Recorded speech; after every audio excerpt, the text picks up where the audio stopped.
ये DNA lover के second episode का सेकेंड पार्ट है। लगता है इसका थर्ड पार्ट भी लाना पड़ेगा। खैर वीडियो को स्टार्ट करते हैं। हम लोग सोजन को उसके घर पे देखते हैं और यहाँ पे वो उस अलार्म को निकालती है जो कि उसे कांगुन ने दिया हुआ होता है। अब वो उसे देख रही होती है। इसके बाद में वो अपना डीएनए चार्ट बोर्ड देखती है और उसे देख रही होती है। तभी डीएनए चार्ट बोर्ड पे जो दरवाज़ा होता है वो खुलता है और उसमें आरी बैठी होती है, जिसे देख के सोजन बहुत डर जाती है और कहती है कि अरे क्या औरत है यार तू, मतलब कभी कहीं दिखती है कहीं नहीं दिखती है, यहाँ पे अब यहाँ पे क्या कर रही है। तो आरी उसे कहती है कि कुछ नहीं यार, बस मैं दुनिया से डिसअपीयर होना चाहती थी इसलिए मैं यहाँ पे आ गई और अब मैं शांति से यहाँ पे लेटी हुई हूँ और पूरी दुनिया से मैं अलग अलग सा फील कर रही हूँ। मुझे बहुत अच्छा लग रहा है। हाँ यही तो मुझे भी चाहिए। हाँ तो खैर कहानी पे वापस आते हैं। तो इसके बाद पे ये उससे कहती है कि कुछ खाना चाहोगी। तो आरी कहती है नहीं मुझे कुछ भी नहीं खाना है। इसके बाद वो अपने बेड पे लेट जाती है और अपना जो उसने फॉर्मूला बनाया था डीएनए का वो हवा में स्प्रे कर देती है और कहती है कि सबको प्यार हो जाएगा, सबको मिलेगा उसका डीएनए लवर। और यहाँ पे फिर इसका जो परफ्यूम या स्प्रे जो भी रहता है ये हवा में घुल के इधर उधर मतलब बिखरने लगता है चारों तरफ दुनिया में। कांगुन के रेस्टोरेंट में इवन दो यहाँ पे डॉक्टर शिम ह्यूनवू के घर पे भी ये पहुँच जाता है और हम लोग देखते हैं कि यहाँ पे डॉक्टर ह्यूनवू अपने उसी पेशेंट के रिपोर्ट्स को एनालाइज करके उसके लिए मतलब कुछ तो कर रहे होते हैं, उसी के बारे में देख रहे होते हैं। नेक्स्ट डे मॉर्निंग में हम लोग देखते हैं कि ह्यूनवू का जो एक डॉक्टर कलीग होता है जिससे वो अक्सर बात किया करता था उसे हम लोग देखते हैं और यहाँ पे वो खड़ा रहता है अपने हॉस्पिटल जाने के लिए। तभी वहाँ पे एक लड़की दौड़ के आती है और वो पानी वानी पीने लगती है और एकदम फाइट मोड उसका ऑन रहता है, मतलब एक्सरसाइज करके वो आई हुई होती है। तो ये उसे देख रहा होता है और उसे अट्रैक्टेड फील करता है और उसके बाद में जब वो अपने ट्रेनिंग सेंटर पे पहुँचती है तो ये उसके पीछे पीछे चल के मतलब इतना अट्रैक्ट हो जाता है उससे कि उसी के पीछे पीछे चल के चला जाता है और वो ऊपर सीढ़ियों से चढ़ के चली जाती है। और वो जब उसके पीछे पीछे सीढ़ी से ऊपर जाता है तो वो देखता है कि यहाँ पे तो मार पिटाई चल रही है और ये मैं कैसी जगह पे आ गया, मतलब ऐसी चीज़ों से तो मैं लाख कोसों दूर रहता हूँ और मैं यहाँ क्या कर रहा हूँ। फिर वो वापस जाने लगता है। यहाँ पे मैं बता दूँ ये जो लड़की रहती है ये वही कलीग है, ये कांगुन के साथ काम करने वाली फायर फाइटर रहती है। और हाँ बस इतना ही।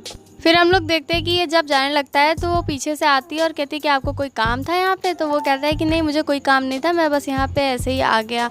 तो वो कहती है कि मुझे लगा कि आप शायद वर्कआउट के लिए आए होंगे। अच्छा खैर कोई बात नहीं, ये ले लीजिए यहाँ का, अगर आपको इच्छा हो तो आप आ जाइएगा वर्कआउट के लिए। फिर सीन चेंज होता है और हम लोग देखते हैं डॉक्टर शिम ह्यूनवू को जो कि यहाँ पे बैठ के अपनी उसी पेशेंट से बात कर रहे होते हैं और उन्हें बता रहे होते हैं कि आपके बच्चा बहुत ही ज़्यादा नाजुक कंडीशन में है, उसे एक ऐसी रेयर क्रोमोसोमल डिज़ीज़ निकल के हमारे सामने आई है कि जिसकी वजह से हम आपके बच्चे को नहीं बचा सकते हैं। तो अब आपके पास दो ही चॉइस है, या तो आप अपने बच्चे को अबॉर्ट कर दें या तो फिर आपका मतलब सर्वाइवल चांस बहुत कम हो जाएगा। तो मैं आपको यही सजेस्ट करूँगा कि आपको अपने बच्चे को अबॉर्ट कर देना चाहिए। तो वो कहती है कि मतलब मुझे तो ये बात पता ही नहीं थी कि मेरा बच्चा पैदा होने से पहले ही इतनी तकलीफ़ में है। और वो यहाँ पे बहुत इमोशनल हो जाती है और दुख जताने लगती है। और फिर वो कहती है कि मेरे माँ ने सुसाइड कर लिया था लेकिन फिर भी मैंने ठाना कि मैं ज़िंदा रहूँगी और अपने बच्चे को वेलकम करूँगी और उसके साथ एक अच्छी खुशहाल ज़िंदगी बिताऊँगी। मुझे एक फ़ैमिली चाहिए थी जो कि मुझे कभी नहीं मिली और अब जब वो मुझे मिलने वाली थी तब वो मुझसे छिन गया। तब ह्यूनवू उसे कहता है कि जो भी हुआ बहुत बुरा हुआ, लेकिन मैंने आपके लिए ये सारा कुछ देख के, आपकी रिपोर्ट्स देख के आपको एक मतलब कुछ दवाइयाँ प्रिस्क्राइब कर रहा हूँ, आप इन्हें ले लीजिएगा। और अच्छा हुआ कि हमें ये चीज़ जल्दी पता चल गई, अगर लेट से पता चलती तो बहुत आगे प्रॉब्लम बढ़ सकती थी। तो जिस पे वो कहती है कि क्या इसमें खुश होने वाली क्या बात है, आप मुझे बताइए। फिर ह्यूनवू से कहता है कि माफ़ कीजिएगा लेकिन हम इसमें अब कुछ भी नहीं कर सकते हैं, या तो हम आपको बचा सकते हैं या तो फिर बहुत ज़्यादा फिर आपकी कंडीशन ख़राब हो सकती है। तो अब हमारे पास कोई चारा नहीं बचा हुआ है। उसके बाद में वो यही बातें कह के यहाँ से अपने आप को मतलब कहते हैं कि अब कुछ हो नहीं सकता है और यहाँ पे ये सीन कट हो जाता है। फिर हम लोग ह्यूनवू को और उस डॉक्टर को देखते हैं जिसको अभी हम लोग कुछ देर पहले देखा था हम लोगों ने।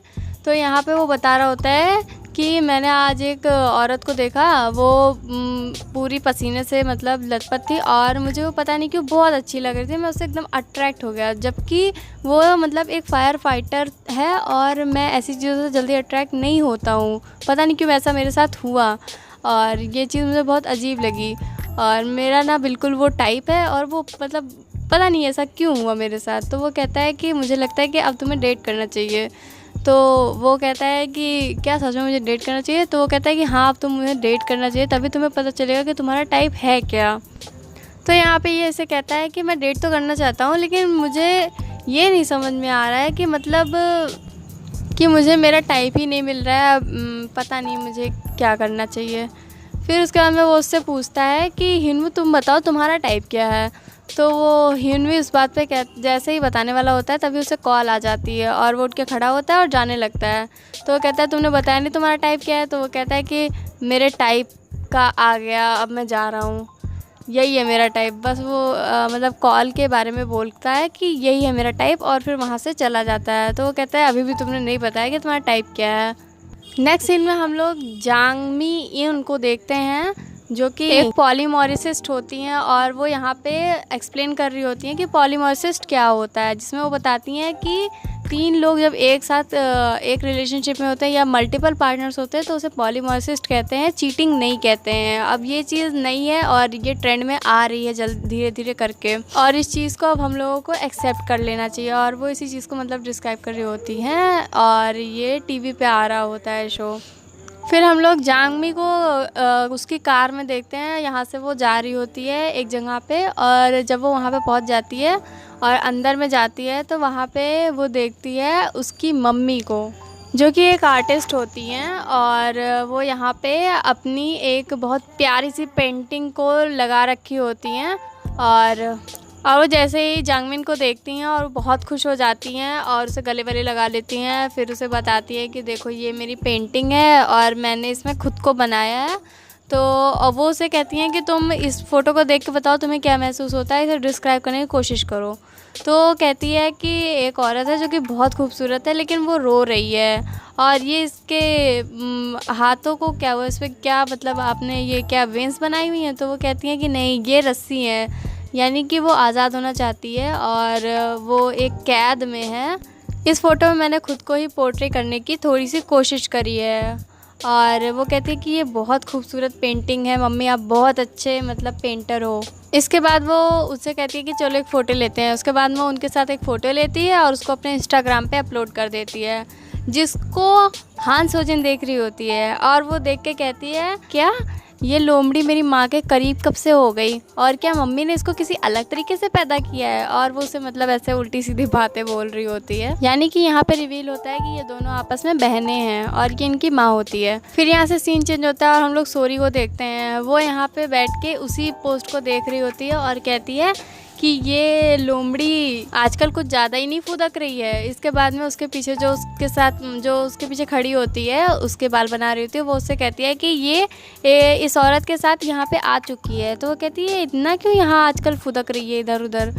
तो फिर वो कहती है कि वो बहुत सुंदर है और वैसे भी बहुत टैलेंटेड है, वो घर पे नहीं बैठ सकती। इसके बाद में सोरी उसे कहती है कि क्या मतलब, मैं भी बहुत टैलेंटेड हूँ, मैं भी बहुत सुंदर हूँ, इससे ज़्यादा मर्द तो मुझसे अट्रैक्ट हो जाते होंगे। जिस पे पीछे खड़ी लड़की कहती है कि तुम मुझसे एक बैटल क्यों नहीं कर लेती हो 1-1। तो इसके बाद में सोरी कहती है कि हाँ मुझे भी लगता है मुझे एक बैटल कर ही लेनी चाहिए उसके साथ। और फिर यहाँ से सीन चेंज होता है और हम लोग जांग में यहाँ पे किसी से कॉल पे बात कर रही होती है और उससे कहती है कि मैं तुमसे ब्रेकअप कर रही हूँ और गलती से भी यहाँ आने की मत सोचना। तभी इसके बगल से हम लोग देखते हैं कि डॉक्टर सिम ह्यूनवू गुजरते हैं और आगे जाके थोड़ा सा रुक जाते हैं और उससे घूम के कहते हैं कि क्या तुमने अभी अभी जस्ट अपने बॉयफ्रेंड से ब्रेकअप कर लिया है। तो वो कहती है कि क्या तुम मेरी बातें सुन रहे थे। जिस पे ह्यूनवू कहता है कि क्या तुम्हारे पास यहाँ पे भी कोई बॉयफ्रेंड है या फिर तुम्हें कोई बॉयफ्रेंड चाहिए। तो वो कहती है कि क्या मतलब तुम मेरे बॉयफ्रेंड बनना चाहते हो। जिस पे वो उसे टॉन्ट मार के आगे जाने लगता है। तो वो कहती है ह्यूनवू करके, मतलब यहाँ पे रिवील होता है कि ये दोनों पहले से मतलब फ्रेंड्स थे। नहीं, ये दोनों पहले रिलेशनशिप में थे, बाद में इन लोगों ने ब्रेकअप कर लिया था। यहाँ पे ये चीज़ रिवील होती है। और फिर ये लोग कैजुअली दोस्तों की तरह बात करना शुरू कर देते हैं, जिस पे यहाँ पे ह्यूनवू से बताता है कि अब मैं कोई ऐसा कैजुअल रिलेशनशिप के लिए नहीं देख रहा हूँ, अब मुझे जो चाहिए परमानेंट चाहिए। जिस पे यहाँ पे जांगमी कहती है कि क्या तुमने मुझसे अभी तक पूछा? तो वो कहता है कि नहीं, मैं तुमसे पूछने वाला भी नहीं हूँ, मुझे परमानेंट चाहिए, तुम नहीं। इसके बाद में वो कहती है कि अच्छा ठीक है। इसके बाद में उससे कहती है कि अच्छा एक बारी मैं तुम्हें हक कर लूँ? फिर वो कहता है कि ठीक है। और वो जैसे उसे हक करती है, वो कहता है कि हटो। और वो कहती है क्या हुआ? तो वो कहता है कि तुमने मेरे पैर पे अपना पैर रख दिया है। फिर वो चौंक के पीछे हो जाती है। और इसके बाद में वो उसके गाल की तरफ देखती है, जो बहुत सारी ऐसे फिर से बियर्ड आने लगती है। ह्यूनवू फिर से छुपाने लगता है और छुपा के जल्दी से यहाँ से अपनी कार उठा के भाग जाता है। जिस पे वो कहती है कि हे रुको, बताओ तो हुआ क्या है? लेकिन वो उसे नहीं बताता है और यहाँ से भाग जाता है। फिर नेक्स्ट सीन में हम लोग देखते हैं कि वो अपनी दाढ़ी यानी कि अपने बियर्ड को खींचने की कोशिश करता है, लेकिन वो नहीं निकलती है और उसे बहुत गुस्सा आ रहा होता है। फिर वो सोजिन को कॉल करता है और वहाँ पे सोजिन अपने फ्रिज से बॉटल निकाल रही होती है, तभी उसे आवाज़ सुनाई देने लगती है उसके कान में कि कॉल उठाओ, कॉल उठाओ, कॉल उठाओ। बहुत गुस्से में आवाज़ सुनाई दे रही होती है। फिर वो कॉल उठाती है। इसके बाद में वो उसे कहता है कि मैं आपसे बहुत बहुत माफ़ी मांगना चाहूँगा कि मैंने आपको इस वक्त पे कॉल किया है, लेकिन आपको बताना चाहता हूँ कि आपने जो भी फॉर्मूला बना के मेरे ऊपर अप्लाई किया था, उसका बहुत बुरा रिज़ल्ट आ रहा है। और अब मेरे डीएनए के साथ कुछ तो हो गया है कि अब वो म्यूटेट करने लग गया है और बहुत ज़्यादा मुझे बियर्ड आने लगी है। इसका आके कोई सल्यूशन निकालो, वरना मैं तुम्हें नहीं छोड़ूंगा और आके मुझे मेरे क्लिनिक में मिलो। फिर वो कहती है ठीक है, मैं आती हूँ तुमसे मिलने। ये पार्ट यहीं पे ख़त्म कर रही हूँ। इसके आगे का फिर आएगा नेक्स्ट वीडियो में। तो सेकेंड एपिसोड के सेकेंड पार्ट के लिए रहना स्टे ट्यून। Bye bye.